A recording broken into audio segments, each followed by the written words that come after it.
This is the fourth of the five talks or four talks I'm giving on this topic of the invisible world. Welcome. Welcome. I hope you're enjoying these talks.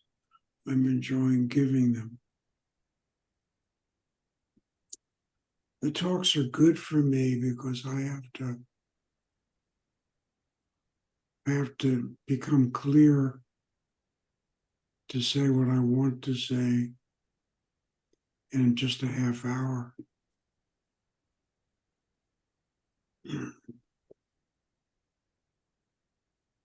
So to get right to it, I had planned to talk about navigating the invisible world, but then I decided not to, for reasons that I hope get clear as I go on.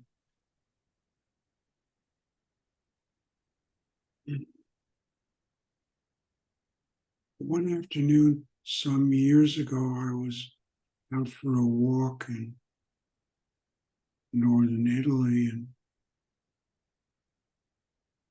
I came upon this structure that my host told me was indeed Galileo's tower.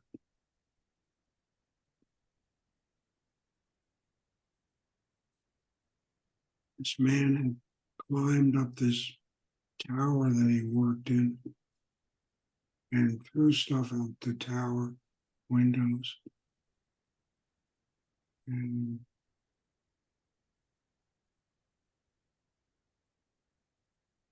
from all that comes what we know about gravity.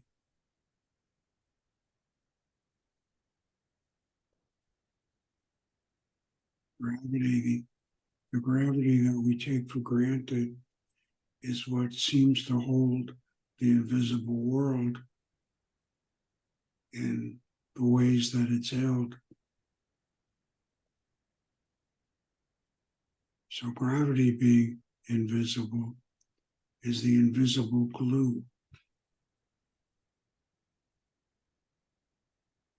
And within the gravitational field is what I mean by the invisible world. I don't mean what we see in the telescopes.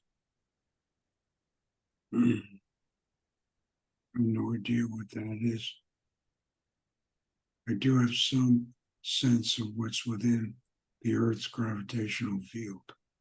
That's what I'm talking about. What I really want to say about the Earth's gravitational field is that within our invisible world, there is actually awareness or consciousness. And to me, these words are synonymous. The invisible world, in spite of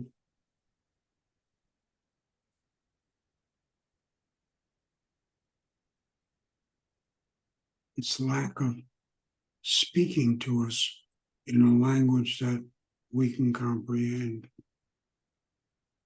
does communicate. It does make itself known.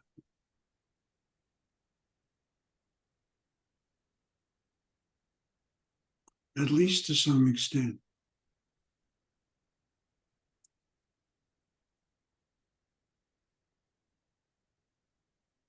What I have to say is just my opinion based on my own direct experience.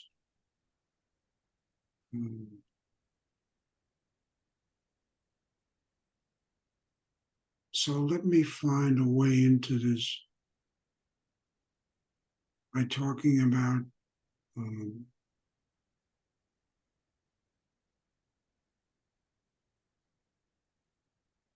what happened a month or two ago during a healing that I was offering.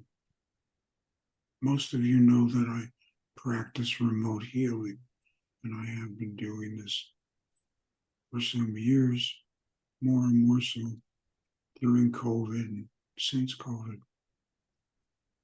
Anyway, I had a photograph of an 18-year-old. No, he was 17 at the time. He is an adopted son of a woman who's a friend of my wife's. The 17-year-old had been plagued with nightmares.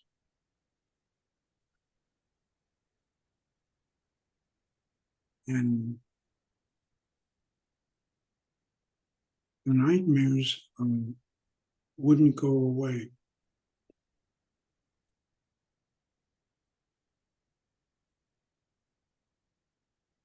So I had a photograph, and I sat with the photograph, and I went into a deep trance, and I entered into the photograph, into the invisible energy that's captured by the photograph.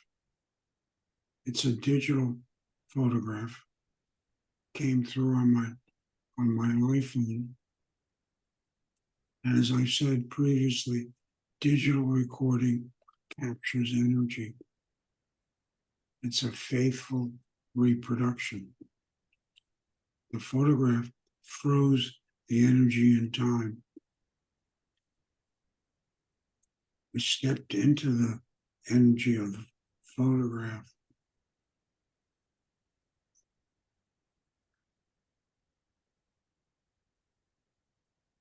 And now I was inside of it. And I disappeared inside the energy of the photograph.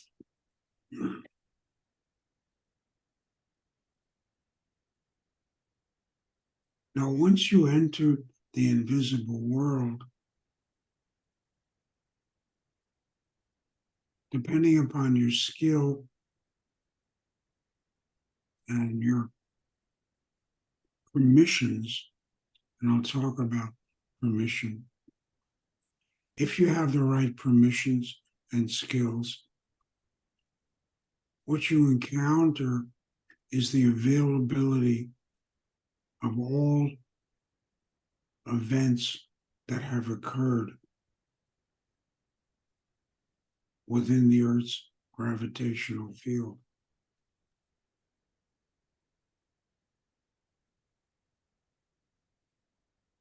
And I arrived at the trauma which caused the nightmares, the trauma that occurred to this 17-year-old when he was in the orphanage before adoption. And then further, I arrived at the moment when his soul incarnated into his physicality at the moment of his conception.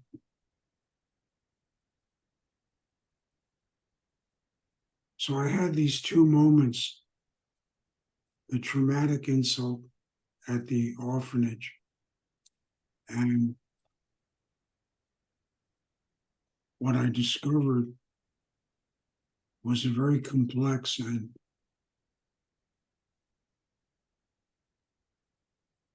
rather unhappy series of events at the moment of conception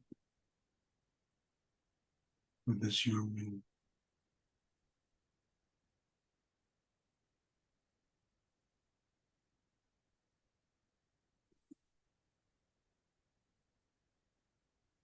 You see, it's possible to go back into time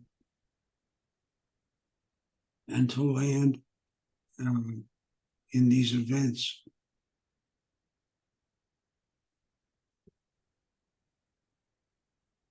That are not time bound.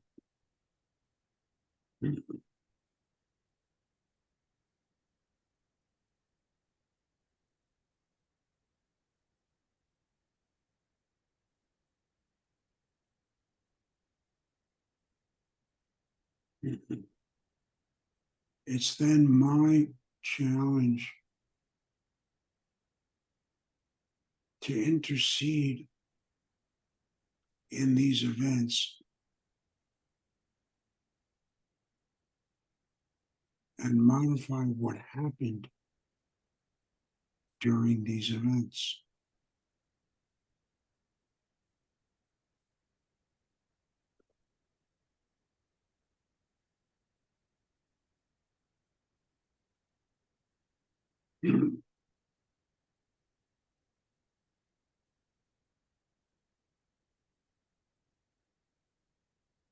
If his mother was sitting here now,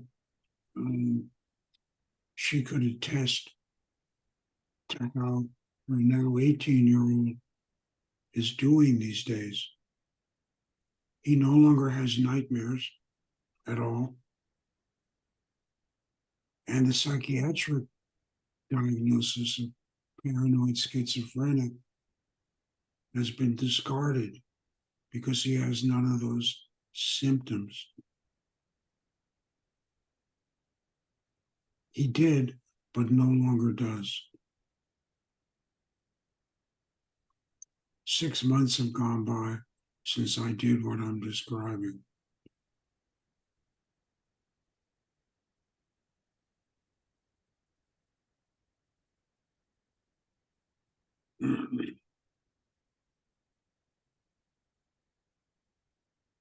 Obviously, I'm not describing how I did what I did. I'm just telling you what I did. And I'm speaking in this fashion because I want to introduce the, the sense I have that the invisible world has awareness or consciousness.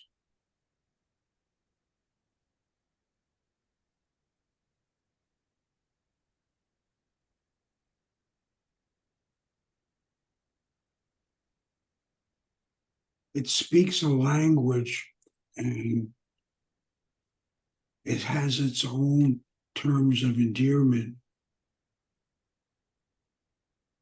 And it's not interested in what we might be interested in. It doesn't want to exhibit itself. It's not particularly interested in showing off or making itself known or not making itself known.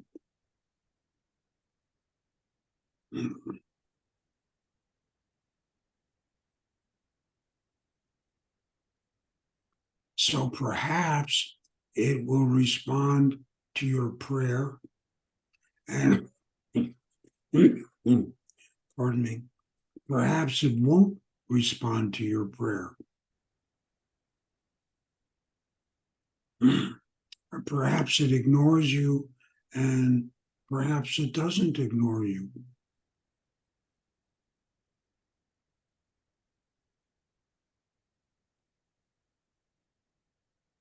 We can't control it.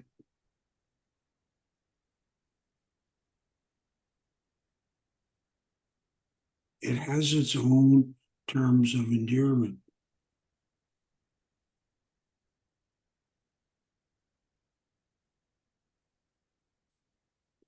If we believe that God is dead because we've had 2 terrible world wars and all the rest of it, well, we can continue to believe that God is dead if that's what we want to believe.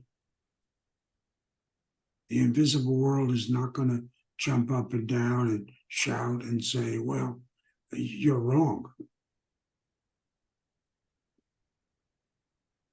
The invisible world is alive and very present.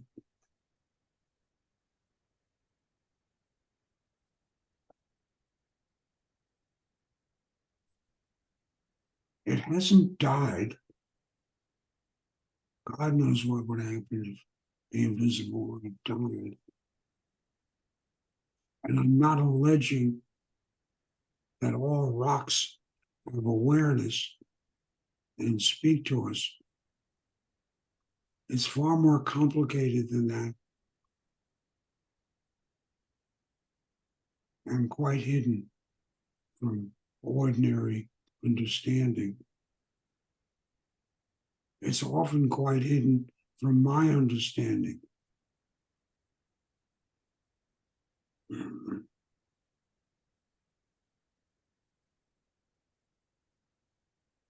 In fact, to be entirely candid, I don't try to understand the invisible world.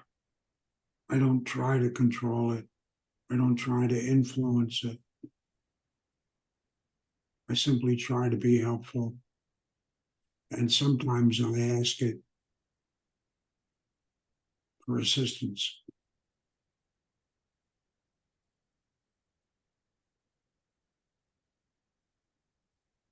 I only ask for other people.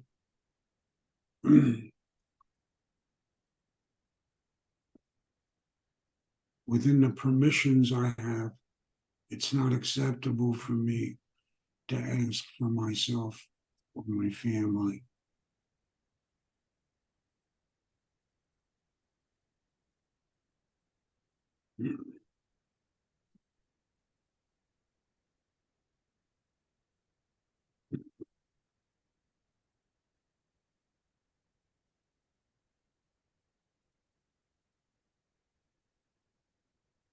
In order to do what I do, I have permission.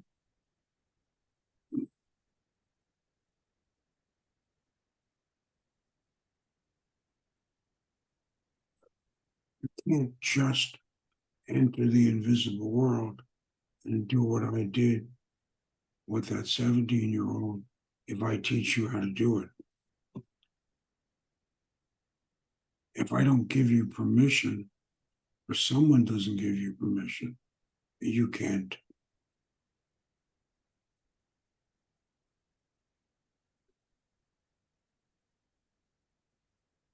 There is a class of people, a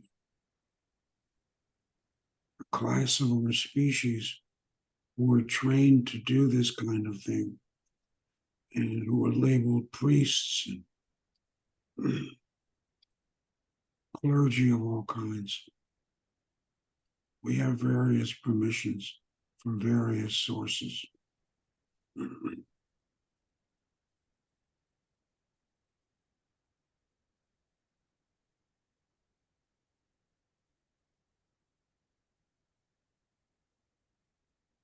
But the point of all this is that the invisible world hasn't died.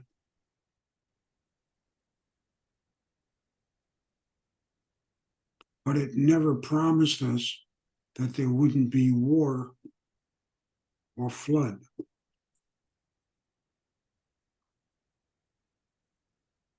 Nothing has been promised.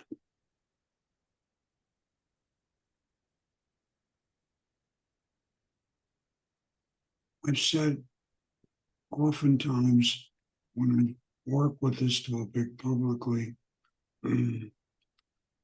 that the consciousness, the awareness within the invisibility is radically neutral. It's not indifferent, but it's neutral. It just is. It always has been. It always will be.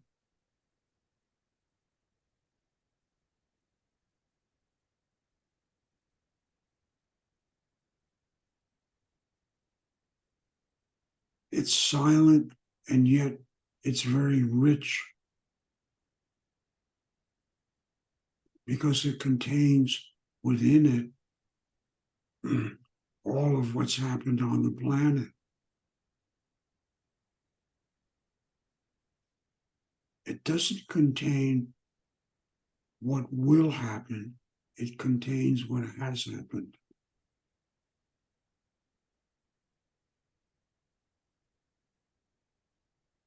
That should tell you something. What we call the future is not already here.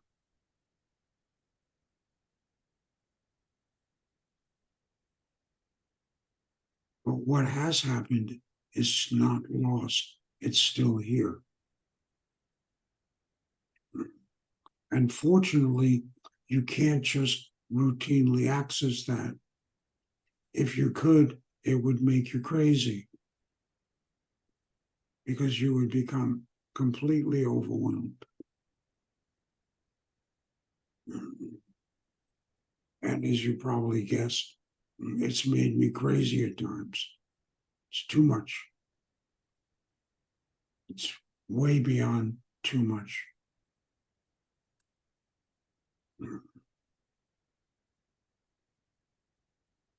So discretion, discretion, discretion. And I only enter into the invisible world because I have some reason to go there.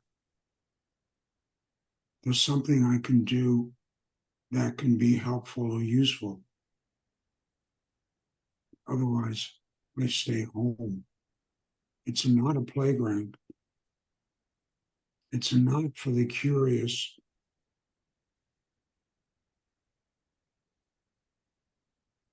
It's not just routinely going to make itself known.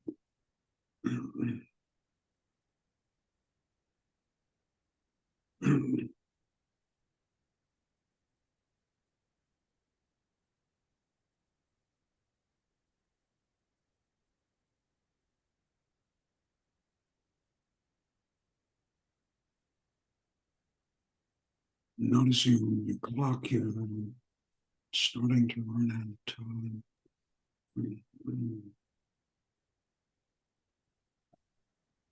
I hope I haven't said too much in too condensed a fashion.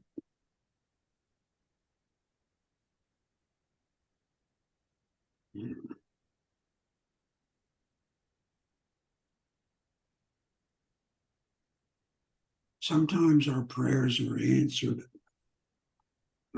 Sometimes they're not answered. Why some prayers are answered sometimes and others aren't, I don't know.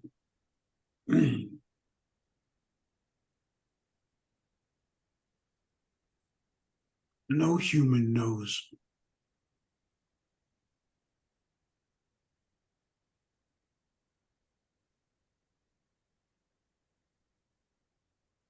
So we are really in the presence of some huge mystery, which obviously intends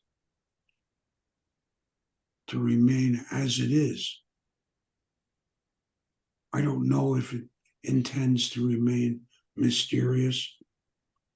I don't know what it intends. Maybe at some moment it'll become much more revealing. I don't know. I just try to talk about what I experience.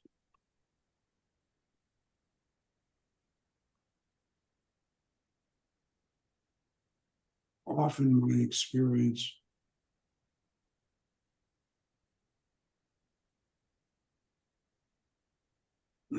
is different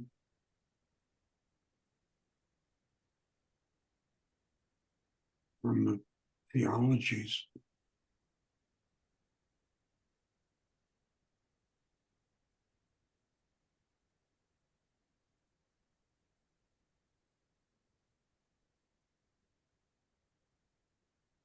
I'm not trying to offer a belief system. I don't want you to believe me.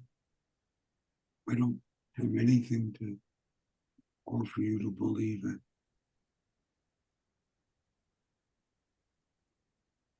I wish I could tell you that your prayers would always be answered. And we all know better. Sometimes yes, sometimes no. Many times no.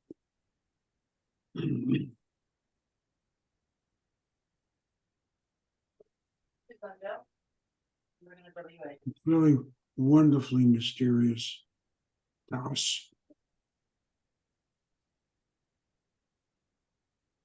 I can guess that it's not mysterious to itself, but that's just a guess.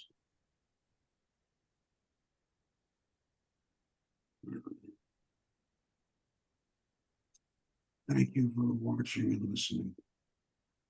Good day to you.